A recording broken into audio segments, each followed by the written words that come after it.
ஃபாதருக்கு தலையில பலமா அடிபட்டிருக்கு. ஸ்கேனிங்க்கு அனுப்புறேன். டாக்டர், ஃபாதருடைய கண்டிஷன் இப்போ எப்படி இருக்கு? பெருசா எதுவும் பிரச்சனை இல்லைல்ல? இப்போதைக்கு எதுவும் சொல்ல முடியாது. ரிப்போர்ட் வரட்டும், பார்க்கறேன்.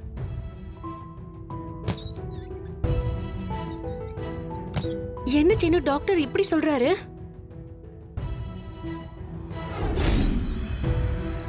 டாக்டர் சொல்லுங்க டாக்டர்.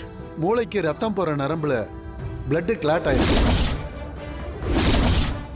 சர்ஜரி செஞ்சா சரியாக வாய்ப்பு இருக்கு. ஆனா அதுல ஒரு பிரச்சனை. அப்படி செஞ்சா கூட அவருக்கு சுயநினைவு போகவும் வாய்ப்பு இருக்கு.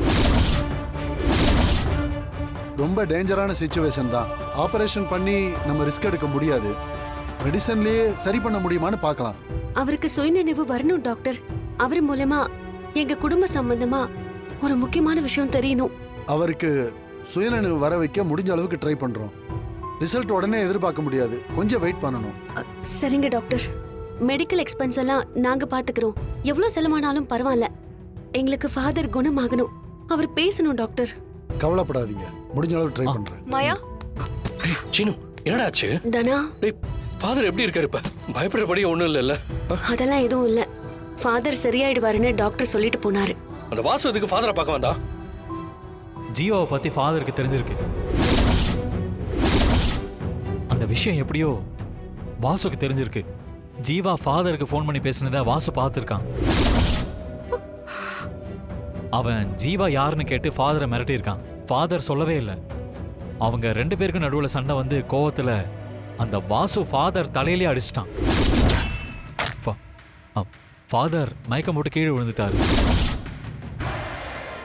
ஜீவா யாருன்னு சொல்லுங்கன்னு சொல்லி ஜியோவோட நம்பர் சொல்லுங்கன்னு அவர் போட்டு டார்ச்சர் பண்ணிட்டு இருக்கும்போது தான் நாங்கள் 2 பேரும் அங்கே போனோம். அதனால தான் ஃபாதரை உயிரோட விட்டான். எங்களை பார்த்ததும் அவன் ரொம்ப ஷாக் ஆயிட்டான். அவனை நானும் எவ்வளவோ பிடிக்க முயற்சி பண்ண, தப்பிச்சு ஓடிட்டான். ஃபாதர் உடம்புக்கு ஒன்றும் பெரிய பிரச்சனை இல்லை. ஆனா சுயநினைவுக்கு வர்றதுக்கு கொஞ்ச நாள் ஆகும்னு டாக்டர் சொன்னாரு. ஒரே ஒரு விஷயத்துல எனக்கு சந்தோஷமா இருக்கு. ஜீவா கை கெட்டுற தூரத்துல தான் இருக்கான். அவனை ஈஸியா நம்ம கண்டுபிடிச்சிடலாம். ஃபாதர் இப்ப நான் கொஞ்சம் பார்க்கலாமா? அவர் இன்னும் அன்கான்ஷியஸ்ல தான் இருக்காரு கதிர். சரி, ஓகே. எனக்கு வெளியே ஒரு வேலை இருக்கு, நான் போயிட்டு வரேன். நீங்க பாத்துக்கோ. என்ன வேலை? எல்லா வேலையும் முடிச்சிட்டு தானே வந்தோம். நான் வந்துடுறேன் தானே, வந்துருவேன்.